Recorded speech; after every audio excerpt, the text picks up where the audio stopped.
Physical education is important for the health and well-being of people of all ages.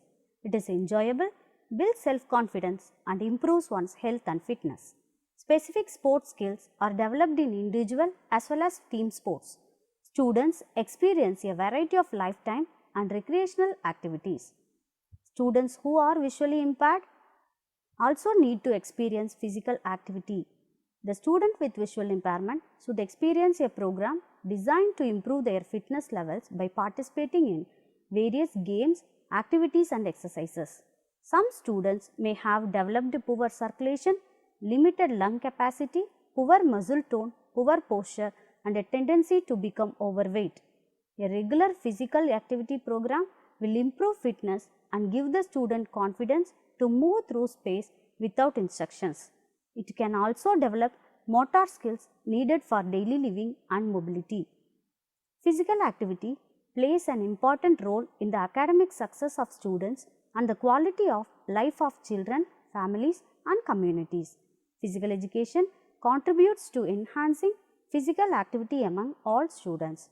The practice of adapted physical education is predicated on the belief that each student has the ability and a desire to move, to be active and to participate meaningfully with peers.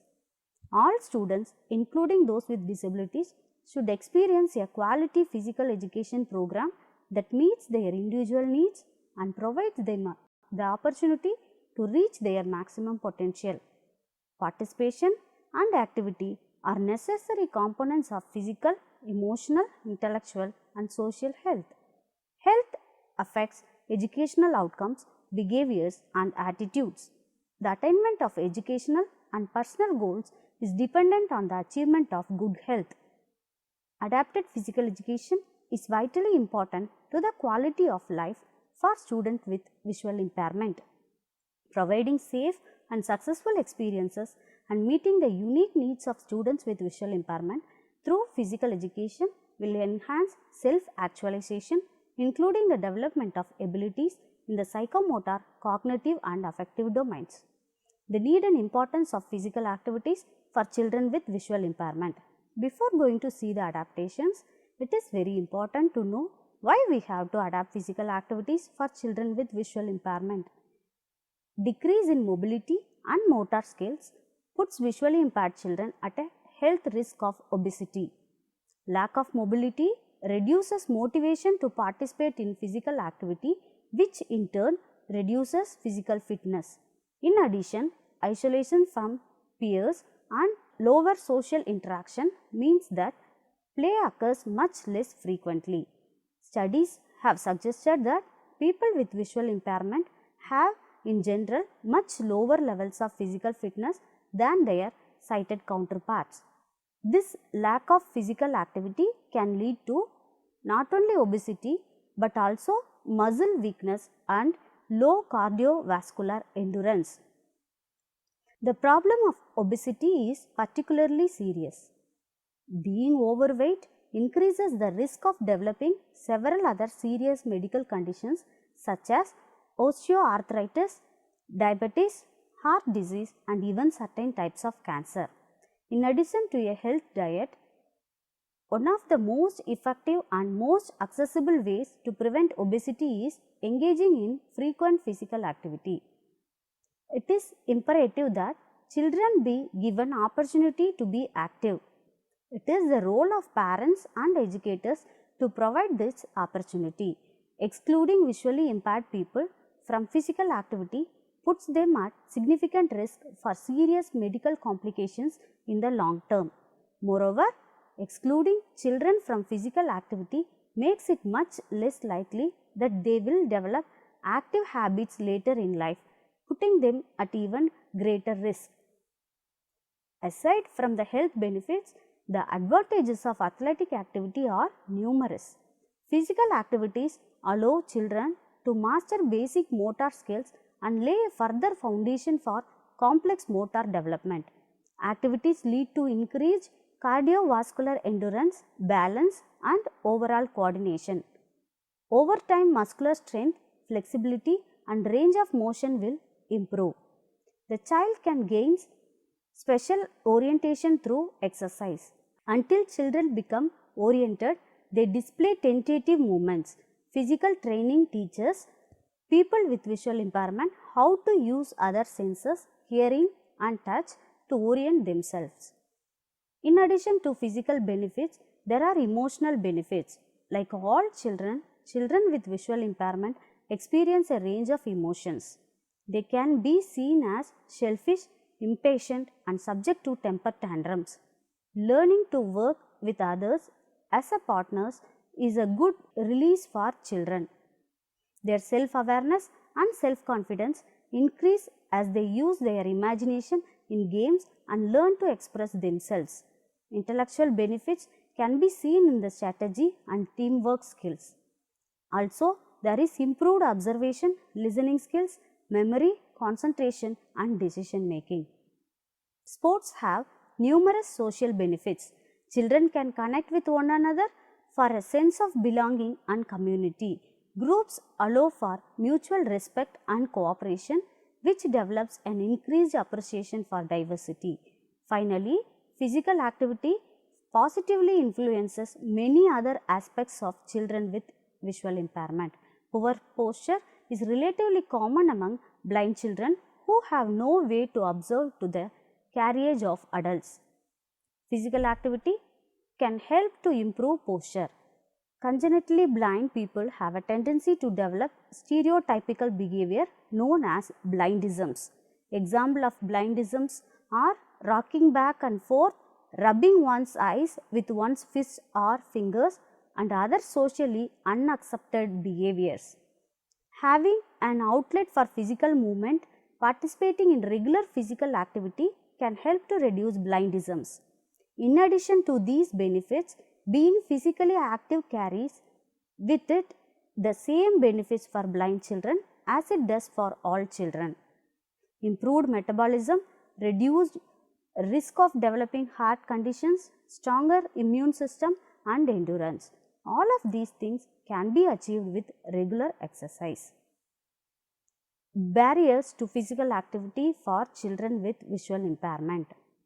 Unfortunately, there are some difficulties in creating and abiding by a plan of physical activity for children with visual impairment.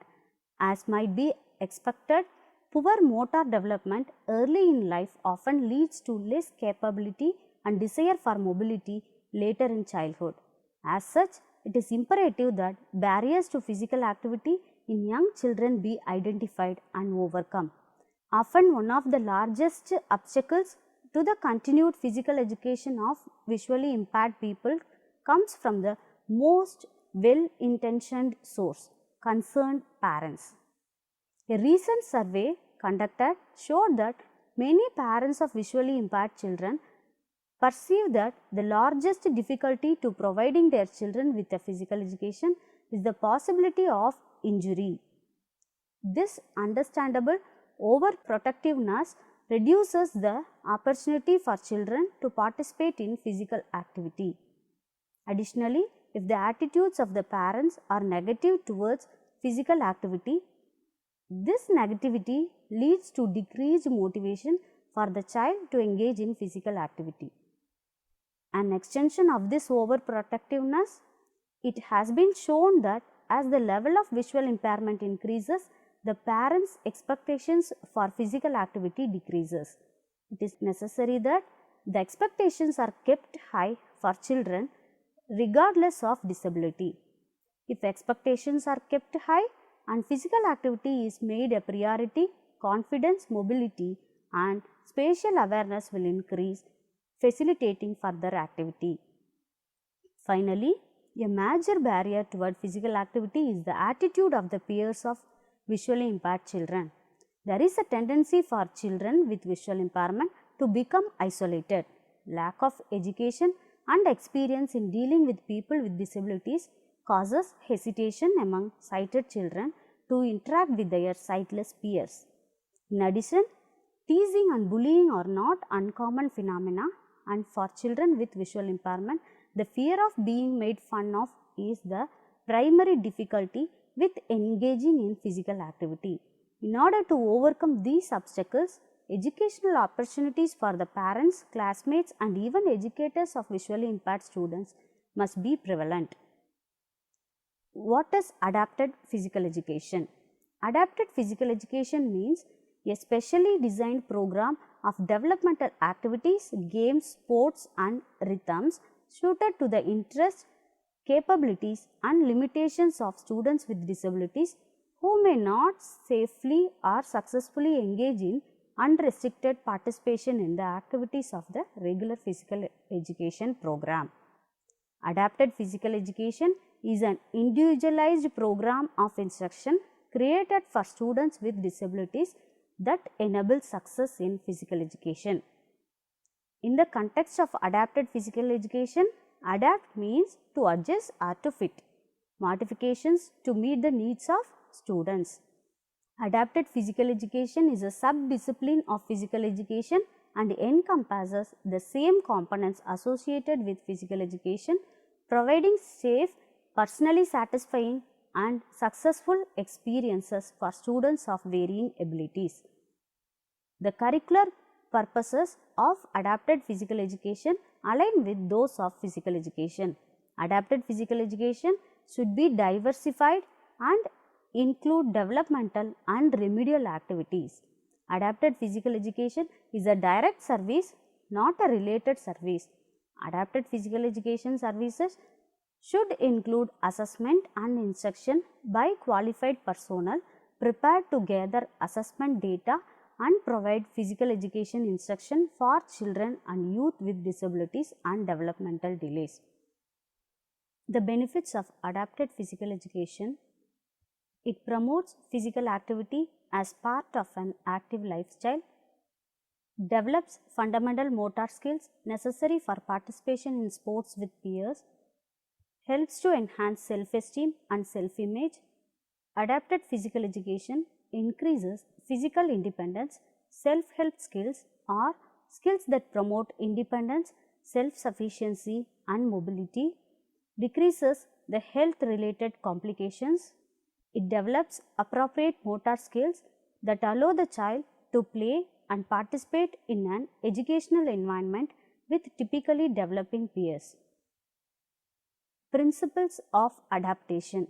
The following represents tried and true principles when considering the need for and types of adaptations necessary to assure that individuals with visual impairment are given every opportunity to have equal access to and benefit from their participation in physical activities. The first principle is adapt only when necessary. Many people with disabilities lead very independent lives and require very few additional accommodations and supports to participate in leisure activities and environments beyond those typically employed by most. Take the opportunity to review with prospective participants the nature of the activity and allow them to tell you, I can do this or I can't do that. Here is what I need to assist me. Use this as a basis for discussing specific adaptations and other possible accommodations. Additionally, some providers fail to provide modified environments by limiting the choices and opportunities for people with disabilities. They never see people with disability in the physical education settings, thus assuming they aren't interested in participating. Consider this corollary: adapt when needed to increase a person's participation, success and enjoyment. The second principle is adapt on an individual basis. Be certain adaptations which are considered and designed for an activity are in fact relevant for a particular participant. Oftentimes, recreation programs purchase modified or specialized equipment, for example, beeping balls for persons who are blind, or hire extra staff in anticipation and assumption of its need by prospective participants with disabilities. It's good to be prepared. However, these can be costly additions, and as such, programmers want to justify the expense by assuring its use whether it is totally necessary or not. In addition, stereotypes and attitudes about certain types of disabilities create a mindset in programmers that certain adaptations are always needed. Conversely, make certain that activity adaptations and specialized equipment are acceptable alternatives is available when needed. Make them available when needed. The third principle is view any adaptations as temporary. Consider adaptations as transitional until the person can learn the skills and behaviors to participate in the standard or typical way. Some modifications like use of a cane, sighted assistant or assistive device may always be necessary. However, prevent children with visual impairment from becoming unnecessarily dependent on these adaptations, thereby further limiting future options and opportunities for this person to enjoy these activities in more inclusive settings. The next principle is adapt for congruence. Any adaptations or modifications should make sense not only for the person using them but to others observing their use. Unique or exaggerated adaptations and modifications, those which may not be usually seen or experienced by non-disabled participants, may have an unintended consequence of further limiting the inclusion and acceptance of the person with a disability. They may just seem too weird or, more importantly, to youngsters unfair. In fact, they help reinforce stereotypes about disability and underscore how different these people are. The fifth principle is adapt for availability. Adaptive equipment, materials and support provided in one physical education environment may not be readily available in another comparable environment. Consideration should be given to assuring that materials and services, for example, activity aids, purchased are in so specialized that the participant using these adaptations don't have their options and opportunities limited to using them in only one setting. In addition, several companies sell specialized equipment especially marketed to the disability community. Unfortunately, because of the specialization in both types of material as well as the target customer, these products are quite expensive and difficult to obtain. The average person may not be able to purchase these materials. Program planners should keep these issues in mind when suggesting and designing adaptations. If children learn how to play a game or sport using modified equipment at the neighborhood center, parents should be able to purchase these same games and sports materials at local discount retailers, plus have the know-how to modify them if necessary. Specific strategies for students with visual impairment in adapted physical education. Review the student's functional vision evaluation or meet with the educational counselor to determine the student's degree of visual impairment and the amount of residual vision available to the student. Ask the students what they are able to see and which objects and conditions present problems and at what distance the object is visible. Allow students to position themselves where they are able to see the best. Make sure indoor areas are well lit. Check with the students. Sometimes dim light may be preferred. Use light colored equipment, preferably white, yellow or orange, unless dark is needed to provide contrast. Allow a student with a visual impairment to explore the entire physical education area so he or she can become familiar with the area. Keep the instructional areas as uncluttered as possible.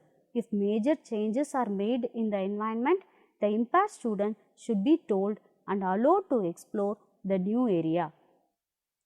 Modify activities and equipment where necessary. Use audible bells, guide ropes for running, and large equipment for the buddy system. Stand near the impaired student so that instruction can be seen and heard. Provide arm support if needed on jumping activities. Use touch to demonstrate body movements. Other adaptations. It is helpful to use your student's name before giving instructions. Use descriptive verbal instruction. Say what it is you are actually doing in body oriented language. For example, when teaching to hop, say stand on your left foot, raise your right foot and jump in the air on your left foot. Use directional words and landmarks in the playing area to direct a low vision student. For example, walk to the door, turn toward the window using a quarter turn. Use movement as a mode of learning, guide but do not overprotect the student. Vision plays an important part of maintaining balance. A lack of vision affects movement and coordination of a visually impaired student. Use additional helpers if needed. Encourage students to work as independently as possible so they do not become over-reliant on assistance. Break skills into small steps. Standard equipment can be adapted to meet the needs of children with visual impairment. Consider visually impaired students' special needs in all planning. Seek support for specialist teachers, other teachers and organizations for the blind. Adaptations in development of fundamental skills and games. Go from less difficult to more difficult skills and break down skills into their component parts. For example, catching a ball, bounce the ball a short distance away, gradually increase the distance but eliminate the bounce, then increase the distance again. Limit playing space. This allows for greater involvement for the impaired child without greatly changing the experience for the sighted participants. Slow the action. Use a balloon instead of a ball. Use larger or smaller playing objects. They can be seen well by the student. Also, targets can be moved closer or made larger. Use proper lighting and color contrast. A ball can be taped with bright yellow tape to contrast with the floor and walls. Color tape can be used to mark the playing areas on the floor or walls. Boundaries. Change the floor's texture. For example, use of a rubber mat on the floor to mark space where exercises are done. Place a rubber carpet next to the wall so that child knows when he steps onto the changed surface that he has stepped out of bounds. The change in surface also signals a warning to the student that a wall or object is coming up, so he needs to slow down and stop. Throwing and catching. Give the receiver a sound clue. Bounce the ball instead of throwing it directly. Use different types of balls to reduce the impact when hit with the ball. Balloons also slow down the action. When throwing at a target, provide a sound like clapping or beeper behind the target. Striking and hitting. Use a large ball and an oversized bat. Ball can be rolled on a table or the floor. Bells can be put inside the ball to be heard when rolled. Running. Partner assist by holding hands. Use breast contact. That is, touching hand, forearm, wrist or any part of the arm. A loop of a flexible piece of material can be held guide runner and the impaired student. Run to caller's voice for a short run. Students can run by self-holding onto a rope stretched between 2 points. Put tap on the rope at the end so the student can turn and return to the starting point in a shuttle run. Modify the environment. Use colored balls, mats, cones and goals. Safety precautions. Familiarize a student with visual impairment with any hazards. Show student the safest routes to and from the various areas. Always keep verbal contact with the student with visual impairment. Ensure safety rules are known and followed by all students. Try to ensure lighting conditions match the needs of the visually impaired student. In unfamiliar surroundings, student may be disoriented and lack confidence. The teacher may need to establish an understanding of the activity and the safety precautions needed. Where necessary, provide one-to-one or small group support. Alert student to the location of any obstacle such as goalposts in open areas, on floor and at head height. Bright sunlight or dark days may alter the student's visual functioning. Roles and responsibilities of the adapted physical educator. The adapted physical educator has an important role in designing an individualized educational plan for students with disabilities so that they can participate to the fullest extent possible in school physical education. Typical roles and responsibilities of these adapted physical education specialists include providing direct services, that is hands-on teaching, completing comprehensive motor assessments of individuals with disabilities and making specific program recommendations, consulting with physical education and special education staff who are providing physical education instruction for individuals with disabilities, serving as an IEP committee member who helps develop the IEP in the psychomotor domain, advocating for the student and parent, coordinating the development of curricular materials, interagency collaborations to meet the needs of individuals with disabilities and monitoring progress. Adaptation of yoga for individuals with visual impairment. Yoga is one of the 6 schools of ancient Indian philosophy. It is the practice that enables one to achieve higher levels of performance, bringing out the hidden potentials from within. Systematic yoga practice will increase the physiological and psychological well-being. Visual disability affects their mental attitude. They lack confidence and have a poor self-image. They develop feelings of inferiority from their awareness of their own abnormality and lack of success in all directions. They are frustrated due to the inability to do simple things, either not at all or with immense difficulty. Hence, they are always highly tense and tire easily from physical effect. The spine is stiff, thus producing much pain, which further limits movement, imbalances coordination. They also have difficulty in concentration. Benefits of yoga for people with visual impairments. Yoga, an ancient Indian exercise system, is uniquely appropriate for people with visual impairments.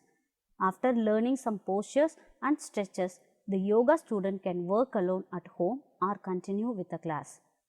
Coordination and gentle exercise. For those people who are not very good at physical education activities, yoga is a chance to start again and develop strength, flexibility and balance. Stretching and range of motion. Many types of exercise stretch strength training and result in bulking up of muscles. Yoga emphasizes stretching muscles and working to increase each individual's range of motion. Posture and body awareness. As strength, flexibility and balance increase as well as confidence, posture may change.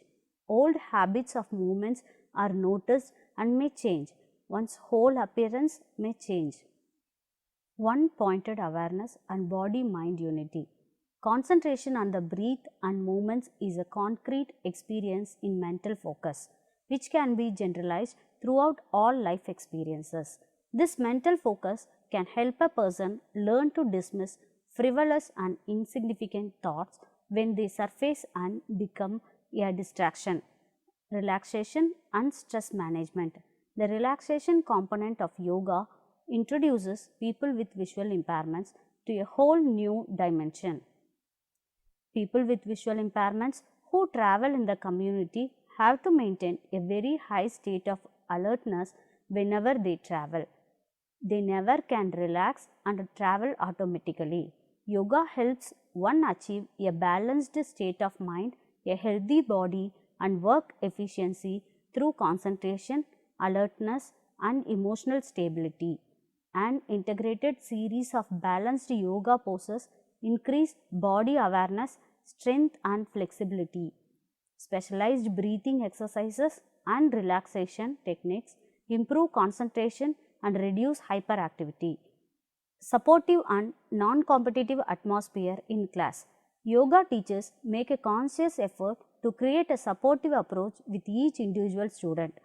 There is no competition or comparison between class members. One way to observe one's personal progress is to notice when one's former limits are being exceeded. Strategies for individuals with visual impairment in teaching yoga. Yoga postures are difficult enough with two good eyes. Tremendous focus, determination, and attention are necessary qualities of blind students, and these qualities help make them sincere and alert practitioners. It also takes more skill and planning for a teacher to teach yoga for visually impaired. Balance is a big concern for blind students. Other considerations include having a sense of reference to the surroundings and layout of the room and the student's position in that space relative to other students or objects. Take these students around the perimeter of the room, showing and explaining the location of props or other landmarks. This courtesy would help the students feel more at ease and more confident in their new surroundings. Assigning a special place in the room near a wall and having props already placed there would help them develop a greater sense of independence and self-confidence. This area should be easy for both the students and the teacher to access. Instructions to blind students as to any students should be clear, concise, and direct, giving an overview of the pose and a sense of its direction. Tactile instruction or touching the students with accompanying verbal instruction may be helpful occasionally. In the beginning, it may help the students' understanding and ability to work independently if you provide some personal instruction on how to do the poses and use wall support or other props. Establish names for the positions you are in prior to start moving into a posture. Every position needs a name. For example, long sitting, feet somewhat apart, move feet to one side and then to the other. People who are born blind may need to learn the idea of the move. The learning progression is to understand and do the move, to move smoothly, to coordinate the movement with the breathing, to do the movement with the other side of the body or to the other direction, and to do the movement very slowly. Explain moves explicitly. Avoid using left, right unless they are necessary. Have each student determine his or her dominant hand and foot. Ask them to stand on their dominant foot. Let the student determine when it is time to switch to the other side. Ask them to do it the same number of times on each side or the same number of times in each direction.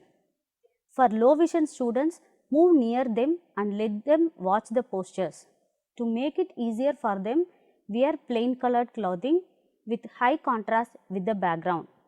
For totally blind, stand in front of them facing the same way they are.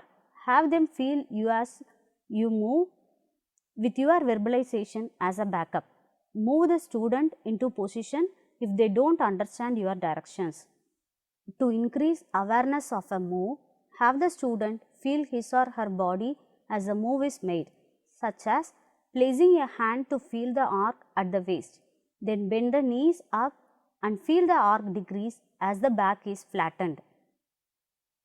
To conclude, well-planned physical education activities and yoga that utilize appropriate equipment will maximize a person's abilities and minimize any special challenges they may face. Adapting a game or activity increases the opportunity for fun, skill development, and self-actualization. Learning a new physical activity or yoga improves the quality of a visually impaired person's life and creates a general sense of well-being and competence. you.